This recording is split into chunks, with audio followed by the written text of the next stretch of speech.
Shalom Bapak Ibu yang dikasihi Tuhan. Beberapa waktu yang lalu kita sudah belajar tentang Tuhan Yesus yang telah mati bagi kita dan telah bangkit juga bagi kita. Dan hari ini kita belajar mengenai satu peristiwa yang akan terjadi, bahwa mereka yang meninggal dalam Yesus akan dikumpulkan Allah bersama-sama dengan Dia.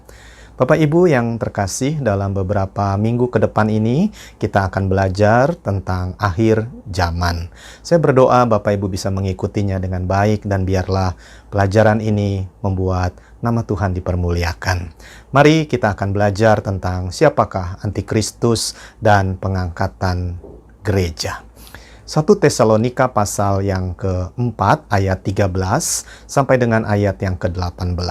Perikopnya berjudul Kedatangan Tuhan. Selanjutnya, kami tidak mau saudara-saudara bahwa kamu tidak mengetahui tentang mereka yang meninggal, supaya kamu jangan berduka cita seperti orang-orang lain yang tidak mempunyai pengharapan.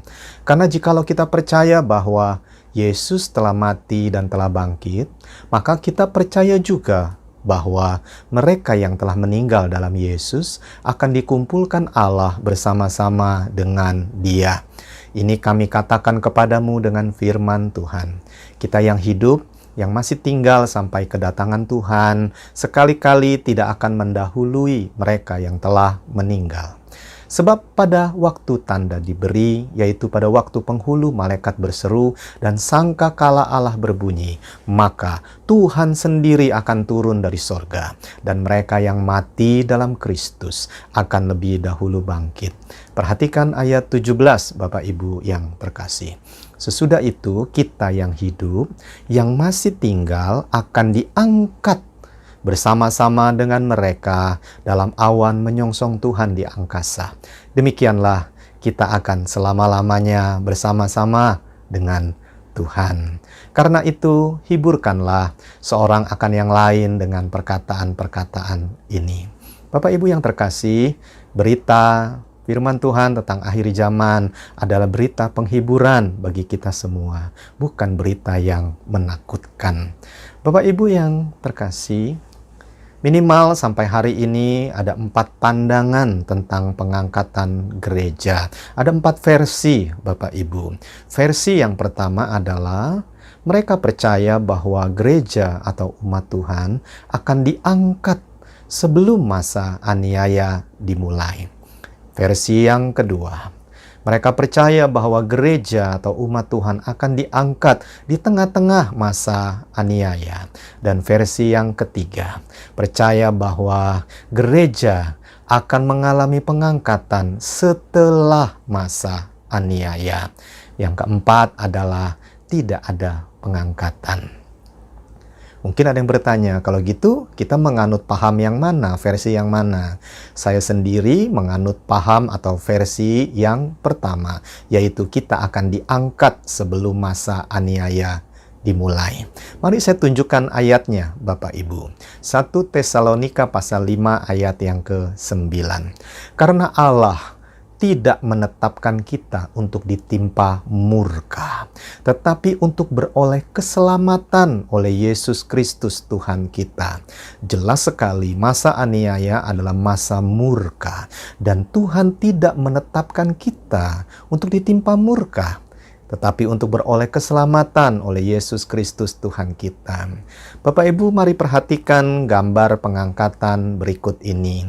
Kalau Bapak Ibu lihat, ada 7 tahun dibagi 2 masa aniaya itu, dan sebelum masa aniaya itu dimulai, perhatikan tanda panah biru, kita, gereja Tuhan, akan diangkat sebelum 7 tahun masa aniaya itu dimulai. Mungkin ada yang bertanya-tanya, apa itu masa aniaya? Masa aniaya adalah masa atau waktu di mana Antikristus berpengaruh begitu besar atas dunia ini. Bahkan kelak dia berkuasa atas seluruh dunia pada masa itu. Berapa lama dia berkuasa? Menurut kitab Daniel, 7 tahun Bapak Ibu. Mari kita baca Daniel pasal 9 ayat 27. Raja itu akan membuat perjanjian itu menjadi berat bagi banyak orang selama 1 kali 7 masa. Pada pertengahan 7 masa itu, ia akan menghentikan korban sembelihan dan korban santapan. Dan di atas sayap kekejian akan datang yang membinasakan, sampai pemusnahan yang telah ditetapkan menimpa yang membinasakan itu. Raja ini bukan Tuhan Yesus. Raja yang dimaksud di sini adalah raja yang membinasakan. Siapa raja itu? Yang dimaksud di sini dengan raja itu adalah antikristus itu sendiri. Sebab ia adalah raja dunia pada masa itu. Dia telah membuat sebuah perjanjian yang memberatkan begitu banyak orang di dunia pada masa itu. Ada penjelasan yang menarik di kitab Wahyu pasal 13 tentang antikristus ini. Mari kita baca Wahyu pasal 13 ayat pertama sampai dengan ayat yang ke-10. Demikian firman Tuhan. Lalu aku melihat seekor binatang keluar dari dalam laut, bertanduk 10 dan berkepala 7. Di atas tanduk-tanduknya terdapat 10 mahkota, dan pada kepalanya tertulis nama-nama hujat. Binatang yang kulihat itu serupa dengan macan tutul, dan kakinya seperti kaki beruang, dan mulutnya seperti mulut singa. Dan naga itu memberikan kepadanya kekuatannya, dan tahtanya, dan kekuasaannya yang besar. Perhatikan ayat yang ketiga. Maka tampaklah kepadaku satu dari kepala-kepalanya seperti kena luka yang membahayakan hidupnya. Tetapi luka yang membahayakan hidupnya itu sembuh. Seluruh dunia heran lalu mengikut binatang itu. Ayat yang keempat. Dan mereka menyembah naga itu karena ia memberikan kekuasaan kepada binatang itu. Dan mereka menyembah binatang itu sambil berkata, siapakah yang sama seperti binatang ini? Dan siapakah yang dapat berperang melawan dia? Dan kepada binatang itu diberikan mulut yang penuh kesombongan dan hujat. Kepadanya diberikan juga kuasa untuk melakukannya 42 bulan lamanya. Ikuti saya, 42 bulan lamanya. 42 bulan itu artinya 3,5 tahun, Bapak Ibu. Dan apa yang terjadi dengan antikristus ini? Lalu ia membuka mulutnya untuk menghujat Allah, menghujat namanya dan kemah kediamannya, dan semua mereka yang diam di sorga. Dan ia diperkenankan untuk berperang melawan orang-orang kudus, dan untuk mengalahkan mereka. Dan kepadanya diberikan kuasa atas setiap suku dan umat dan bahasa dan bangsa. Dan semua orang yang diam di atas bumi akan menyembahnya, yaitu setiap orang yang namanya tidak tertulis sejak dunia dijadikan di dalam kitab kehidupan dari anak domba yang telah disembelih. Barang siapa bertelinga, hendaklah ia mendengar. Barang siapa ditentukan untuk ditawan, ia akan ditawan. Barang siapa ditentukan untuk dibunuh dengan pedang, ia harus dibunuh dengan pedang. Yang penting di sini adalah ketabahan dan iman orang-orang kudus. 42 bulan alias 3,5 tahun.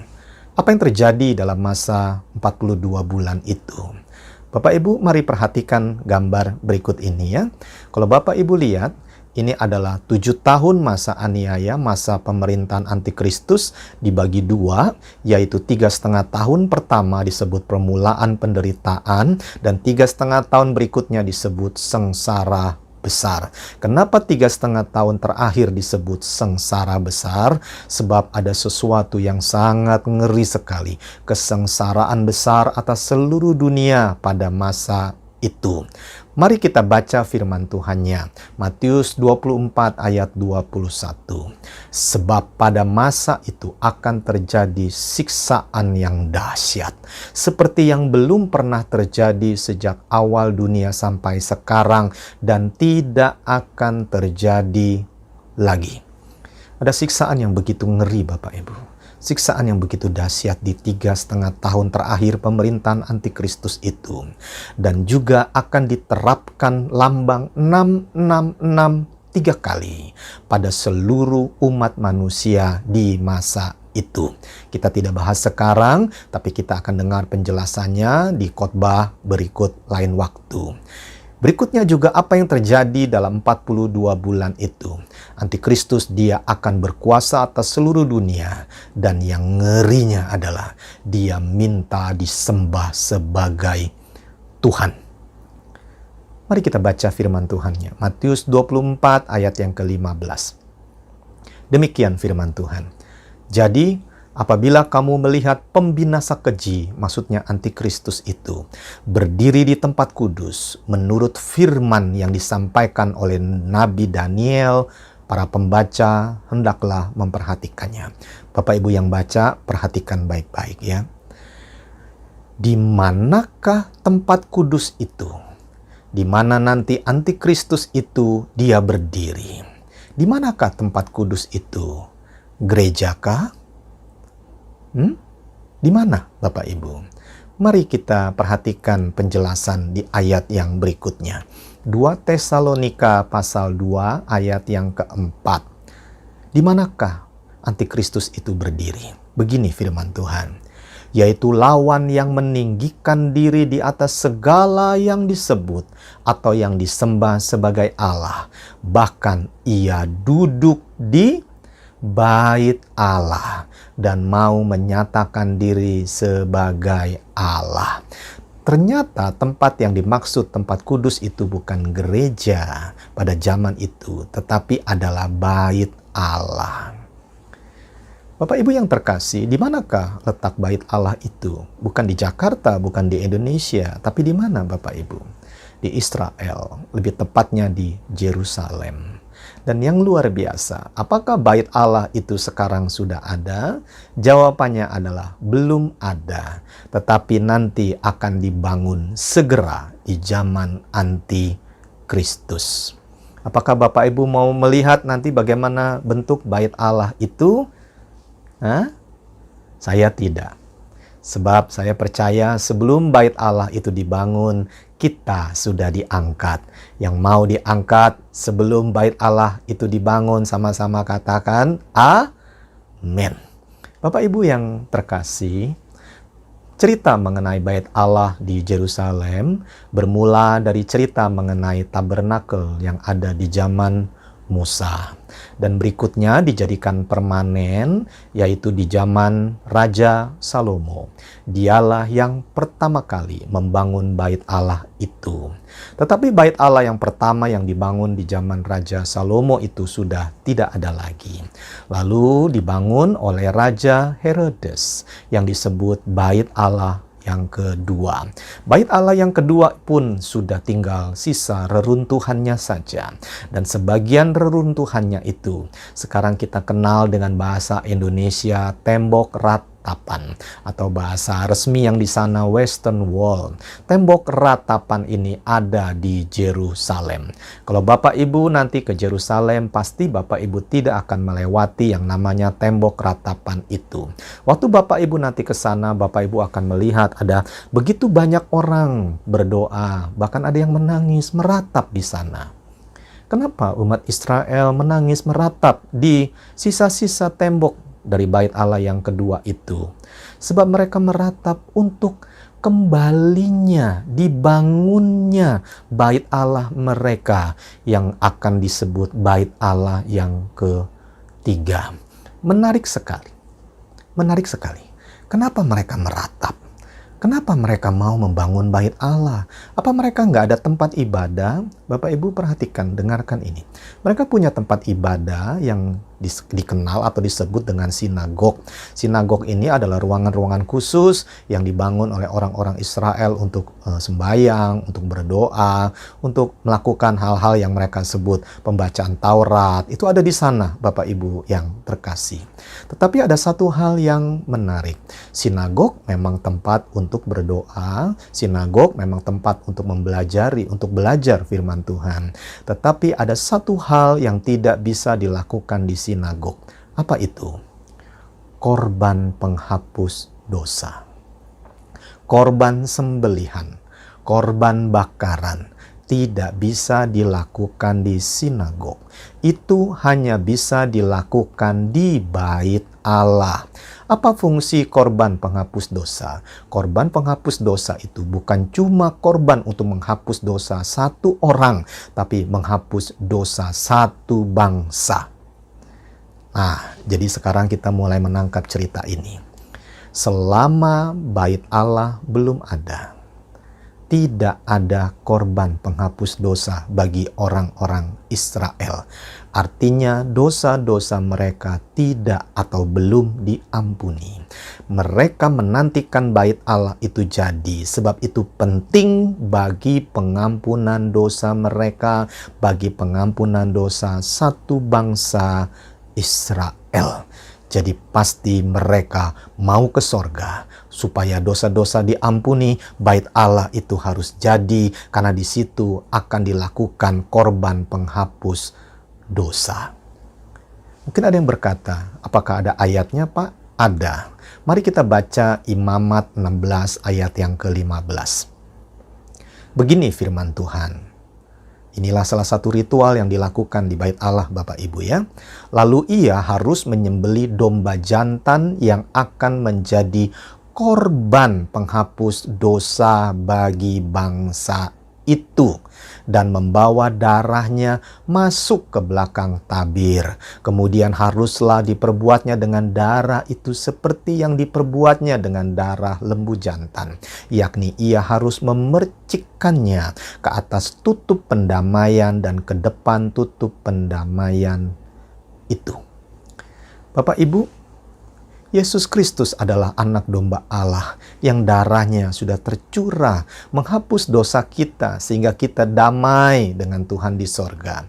Bapak Ibu bisa dengar kembali khotbah pada saat Jumat Agung yang lalu. Tetapi banyak orang Israel tidak percaya Yesus sebagai Tuhan dan Juru Selamatnya.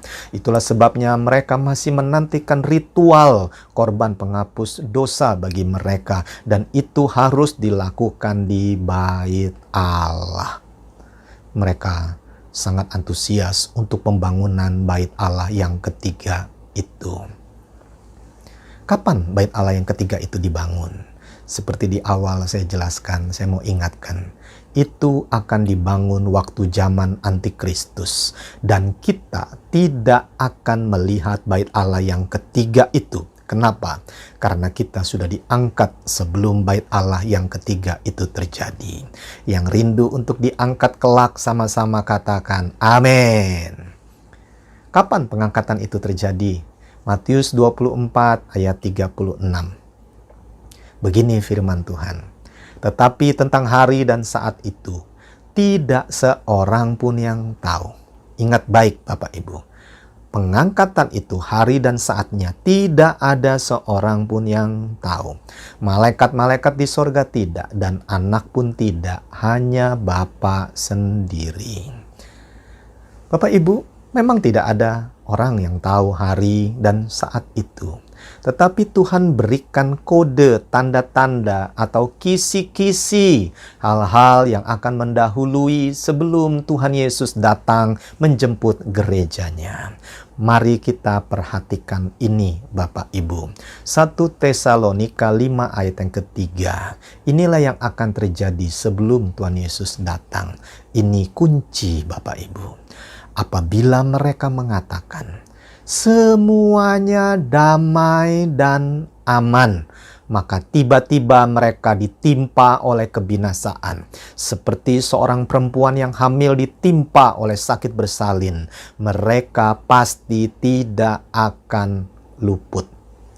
Bapak Ibu, ada satu masa Satu hari kelak setelah hari ini, dunia tiba-tiba saja ada sesuatu yang aneh terjadi.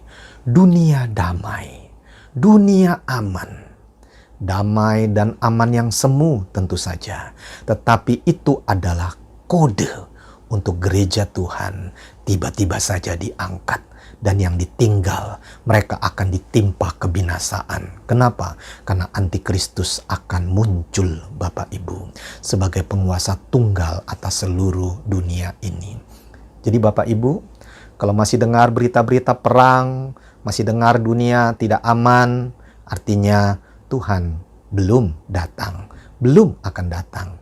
Tapi kalau tiba-tiba Bapak Ibu dengar, dunia tiba-tiba jadi aman, dunia tiba-tiba jadi damai, angkatlah kepalamu, hai gereja Tuhan, sebab hari keselamatanmu sudah tiba, hari pengangkatanmu sudah tiba. Bapak Ibu yang terkasih, mari kita lihat kisi-kisi yang berikutnya sebelum Tuhan Yesus datang. Matius 24 ayat 37 sampai dengan 39.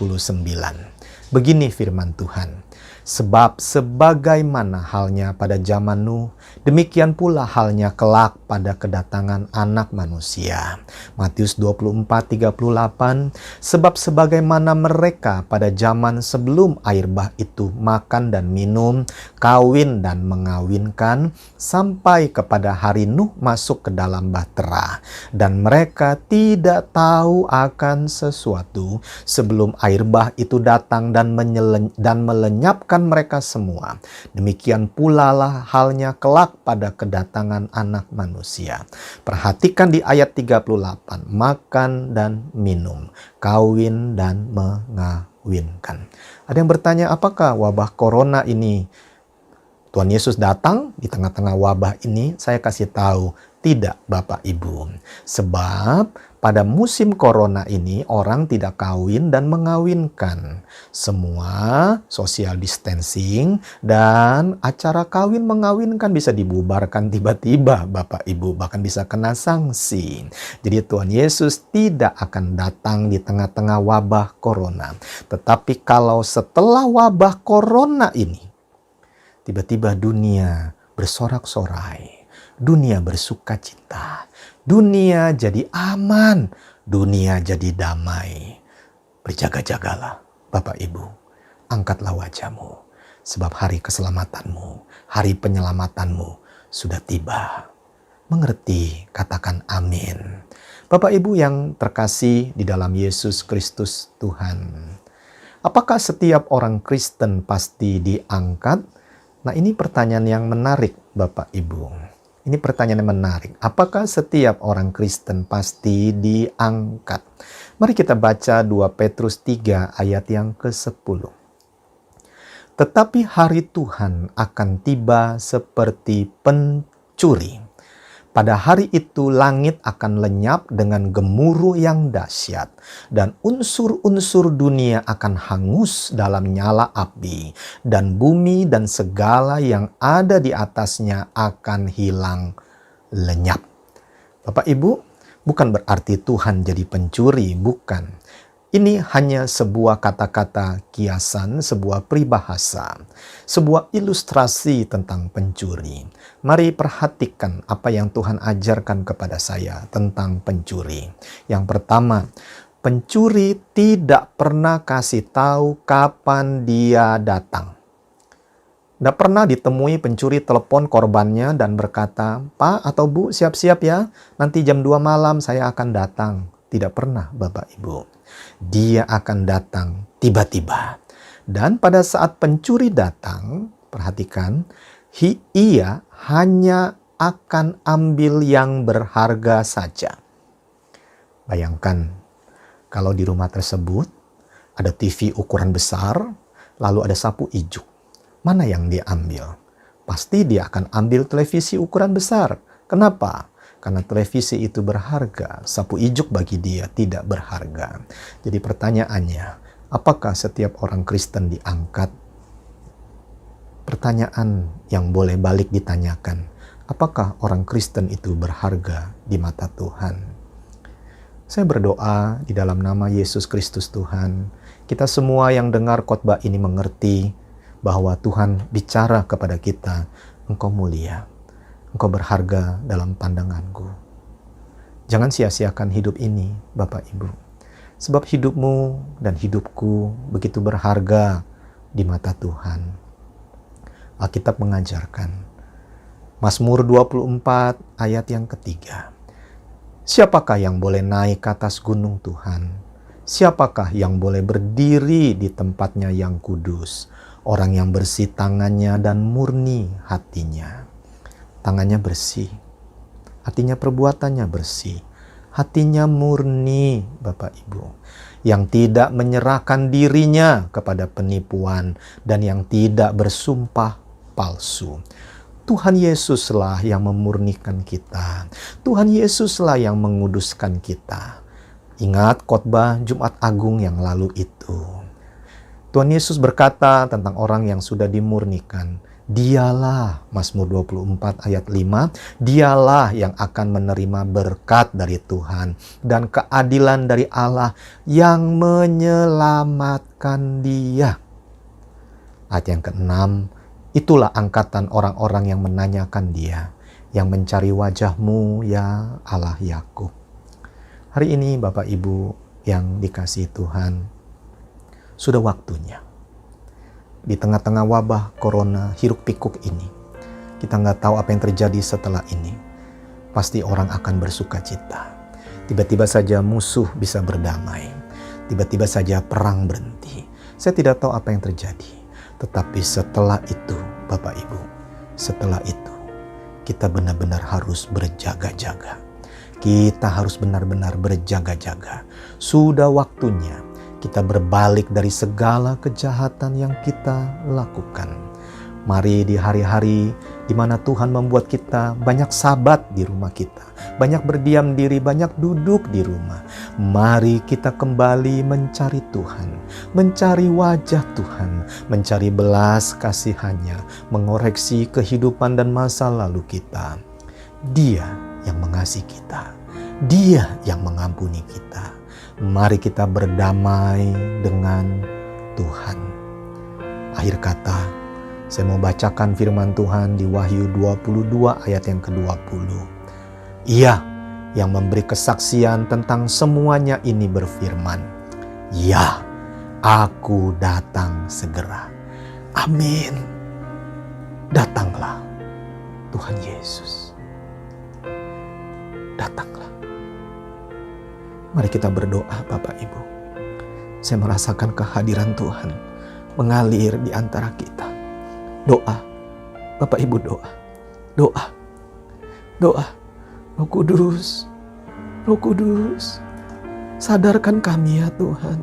Insafkan kami ya Tuhan. Roh Kudus, tempelak hati kami. Kalau masih ada dosa, kesalahan, hal-hal buruk yang kami lakukan, ampuni kami Tuhan. Ampuni kami Tuhan, ampuni kami Tuhan. Bapa, hamba doa dalam nama Tuhan Yesus. Nanti kalau Tuhan Yesus datang kembali yang kedua kali, Tuhan ingat gereja-Mu ya Tuhan. Tuhan ingat kami orang-orang yang sederhana ya Tuhan. Tuhan ingat khotbah ini ya Tuhan. Tuhan ingat kami yang mendengarkan khotbah ini ya Tuhan. Ingatlah akan kami apabila kelak Engkau datang sebagai Raja ya Tuhan. Ingatlah akan kami ya Tuhan.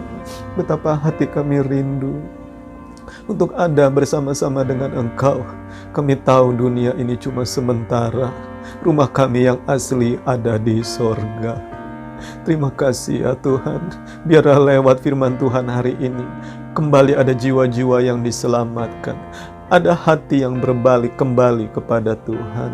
Terima kasih ya Tuhan. Pengampunan-Mu besar, kasih-Mu besar atas kami semua. Segala pujian, hormat, kemuliaan hanya buat Tuhan Yesus. Dalam nama Tuhan Yesus. Amin. Bapak Ibu yang dikasihi Tuhan, mari kita akhiri ibadah kita hari ini. Mari angkat tanganmu dan arahkan hatimu kepada Tuhan. Terimalah berkat dari Bapa di surga. Sekiranya engkau baik-baik mendengarkan firman yang disampaikan kepadamu pada hari ini, dan kau melakukannya dengan setia, maka segala berkat ini akan datang kepadamu dan mengejar kehidupanmu. Diberkatilah engkau waktu engkau masuk, waktu engkau keluar. Apapun yang kau kerjakan dijadikan Tuhan Yesus berhasil. Hidupmu naik dan bukan turun, jadi kepala dan bukan jadi ekor. Umur panjang di tangan kananmu, kekayaan kehormatan ada di tangan kirimu. Tuhan memberkati engkau dengan sehat dan umur panjang. Mari ikuti saya, sehat dan umur panjang. Sehat dan umur panjang. Sehat dan umur panjang.